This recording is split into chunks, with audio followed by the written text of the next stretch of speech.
we have to ask, are these exercises that I'm doing advantageous to what we are trying to do or what I'm trying to do with my athlete? Or are they something that I'm just doing in order to get a reward from social media?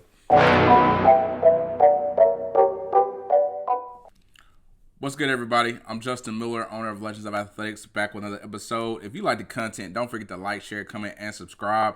Hey, let me know in the comments what I could be doing better, what subject you guys may want to talk about, things of that nature. I was having a conversation about where we are today in the world of sports performance, and just across industries in general. I think that we're at a great point as far as like information exchange, learning new things, and just making the world smaller with the invention and the now maturation process of social media. Those things have just become, really right there at your disposal. Even adding AI into the mix, and most of what we want to know and what we want to learn and metrics that we may have to search out like 10 years ago, these things are like right there at your fingertips now. And that's a good thing, but with everything good, there comes some negative as well. And I think what that's created is a competitiveness to be an expert right out of the gate. Like, instead of, bidding your time, doing the things necessary to make yourself better or more prepared, whatever your career field is, we have more people now that um just want to be experts out the gate. And there's a cost to being an expert. There's a cost to learning the craft, whatever it is that you do, and learning it in a way that is advantageous to you, that makes you special.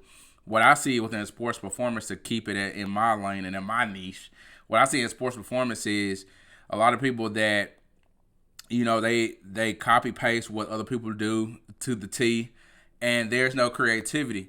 Now we're in an age where it's a ton of technology, a ton of new things coming out, but I think we're losing the art of training. We're losing the art of what sports performance is at its crux, and that only affects the athlete. So we're not able to affect athletes, change the athletes' lives, and help these people grow from season to season in the jumps that they should. We're making progress, but not as they should, because we're generalizing too much. We're trying to follow too many of the people at the top, or what we deem as the top, or what the industry deems at the top. And you're losing, like I said, you're losing that creativity of, what if I don't have technology? What do I do to, maybe record times? If I don't have technology, how do I get my metrics as far as like vertical leaping and things like that if I don't have this technology? And a lot of people, honestly, as crazy as it may sound, they really don't, they just don't get with the program and figure it out. It's kind of like, if I don't come out the gate and I'm not spending $5,000 on tech, $5,000 plus on tech, then I don't really know what I'm doing, or I don't feel worthy. Or you see people who just have a lot of inflated numbers, and I'll talk about it. A lot of people have inflated numbers that are not real. I don't care what population you're talking about. Like, you just have inflated numbers that are not real. I think we can get too lost in peak velocities and max outputs, just eat with ease. But at the end of the day, like, are you helping and serving people, or are you just giving people an out to, or a means to say like to give your ego a means to say like you're great in your own capacity? And there's nothing wrong with starting. There's nothing wrong with being an amateur, because you have to be an amateur first in order to be a pro. You can't be a pro. Like, what's after pro? Nothing. Like, you can't go beyond that. Like, you gotta learn, be an amateur in order to master the skill, and to know what works for different populations and different groups. I was just talking to, like I said, in the same conversation, I was talking, and I was just describing like I'm a trainer that's able to go to different places, and so I see different things. But just talking about athlete to athlete, I got some athletes who are great going forward and backwards, but then if I say go side to side or lateral, they're not able to do so efficiently. I got some athletes that are able to go laterally very efficiently. They don't go forward and backwards very efficiently, and so those are two different makeups that I have to approach two different ways versus just saying like there's a one size fits all approach to making this person the best them they can be. And that's again things I learned when I was an amateur and then progressing and learning in this field even to this day. I still don't consider myself a master. I'm a master at my craft. Don't get it twisted. Don't get it twisted now. Don't get it twisted. But I still don't consider myself like that I know it all. Like I don't want to be that person, because I think the day that I reach that point is the day that I retire or I stop training for sure. Like I've already said before, everybody knows me. Like this time when I leave, it's for sure. But I just don't. I don't want to be at that point to where I'm so ego driven, and I just feel like there's nothing you can tell me, there's nothing I can learn, there's nothing that I can grow from. And I mean, like even with some of these metrics, like today everybody's in camps. It's all extremes. Everything's an extreme. Like you got people who are in the Zercher camp, people who say trap bar is bad, people who say barbells are bad. I mean, all these things are tools. Everything that we use in the weight room is a tool to a end goal that we want to get to. It's not the driver of what we're trying to get to. Like, if I have, let's say I got an amateur athlete. So let's say high school level and below is what I would consider amateur. These days, even collegiate level is amateur, depending on what you're exposing that athlete to.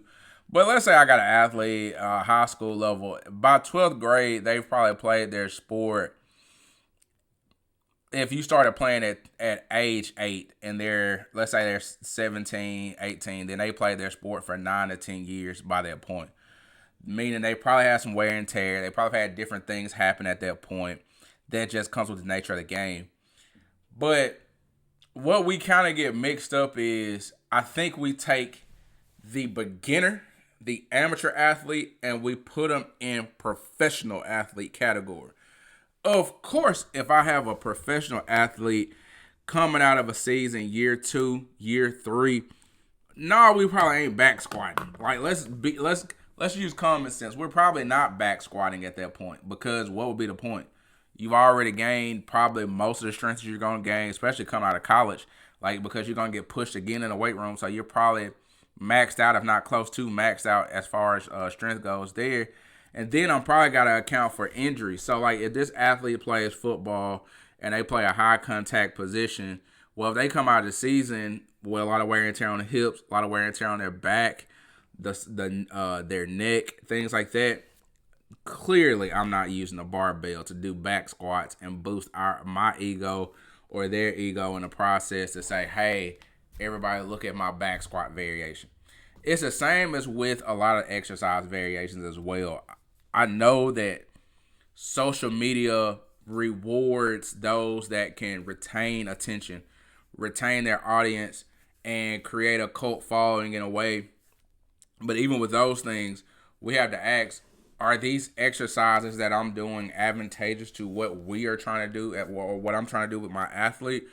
Or are they something that I'm just doing in order to get a reward from social media via likes, via comments, and subscriptions? So those are the things that you have to look at. And it took me a while. It took me time to grow into that, because even in this series, I want to give you guys videos and give you video context of like training that I used to do that I don't even believe in or do anymore. That's just part of the maturation process. But if I came in year 1 and I never want to make a mistake, or I came in and said, well, hey, can I get basically, can you give me the answers to the test on every test? Well, I wouldn't grow as a trainer. Really, I'll probably get bored at like year 5 and especially now year 10, because I'm basically living the game on a cheat code. The coach should be a cheat code to his or her athlete. But you also have to live and learn, because you're going to deal with so many different as you coach, you're going to deal with so many different athletes with so many different types of muscles, body structure, running habits, running forms, even workout habits, eating habits. It's so many different variables that you just don't see on social media. Like everybody gives hype that it's like, well, this one size fit all thing, and it's not. And I didn't mean it for this video to go this long. It's kind of just me ranting and spitballing on top of my head. But even with, like I said, like I know the algorithm rewards things, and as a matter of fact, I'm gonna put some videos up right here on things I've seen on social media that just make you scratch your head. Like, we want to do plyometrics, we want to do sprints, we want to lift heavy and often. We also want to live light with speed. We also want to do all these things. We want to do a multitude of things. We want to work on mobility, overall athleticism, things like that.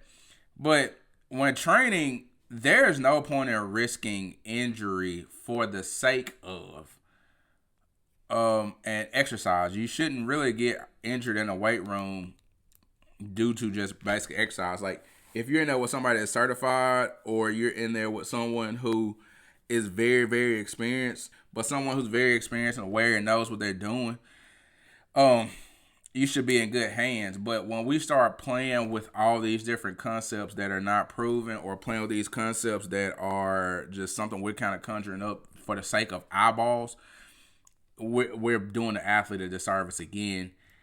When it comes to things like stability training, do I need a Busu ball to do that? No. Do I need a medicine ball to do that? No. Because you don't play sports on a Busu ball or a medicine ball. When it comes to all kinds of stuff, bamboo barbells, tsunami bar, force plates, laser timers, trying to think what else is that, vibration tables, all this stuff. You don't need, you just don't, like, you can train well, very well without it. That's been proven time and time again over the years. It's a education to knowing how to train, which is going to help you in the long run as far as like your athletic success. And in that same conversation, I also talked about every athlete has to be very sensitive and aware of their athletic window, because athletics doesn't last forever. And so when you're choosing a coach, you're choosing a trainer, you're choosing what you want to follow. If you don't have either of those, you have to be very careful, because you can't always chase the shiny object. The reason that professionals are professionals is because of the daily deposits and the attention to detail. We praise attention to detail. We praise those deposits. But if you're always chasing new shiny objects, then you're not spending enough time to master any skill. And so therefore, the only person that you're hurting is yourself. And so those are the things that I think about whenever it comes to this world of sports performance and sports performance training, is, you know, the way it's just evolved over the years. Like, yeah, we have way more information exchange and made the world smaller, but I also think there's a certain level of information overload to where we have not only athletes, but trainers experiencing paralysis by analysis and second guessing a lot of what they're doing, or thinking they're not as great at what they do due to looking at what someone else does or somebody else's metrics and numbers and things like that. And you just always have to be aware of what you have going on and be aware of what you do, and do it well. Do those things very well. And remember, everybody started somewhere. I think Kyrie had the best quote of all. Every great basketball player started under the rim, and then you ventured out from there. That doesn't mean that every person is going to be like a great master at their craft. That doesn't mean every trainer can make a living from training. It's a blessing to be able to do so. And that doesn't mean that every trainer is inadequate if they cannot do so. It just means you have to just learn what works for you and what works for your area. I work in a lot of rural areas, and I love what I do. But I also know what demands that brings for those athletes in regards to them versus if I was in a higher or more metropolitan area, or area such as being surrounded by IMGs, modern day, and things like that. Those are different, just different metrics. And so you have to take those things into account. I ran over it way longer than what I expected and what I thought initially. I really was thinking this video was gonna be like maybe 3-4 minutes, but it just took a life of its own. I didn't go off any notes. Freestyle, straight off the dome, straight from up here. But anyway, hey, if y'all like the content, don't forget to like, subscribe, roll with me, rock with me. If you like me, tell somebody. We're gonna try to do better with getting this long form content out there, getting those things out there. Helping every athlete possible, because that's the goal at the end of the day. If you like what we do, like I said, share it with somebody, and as always, be legendary.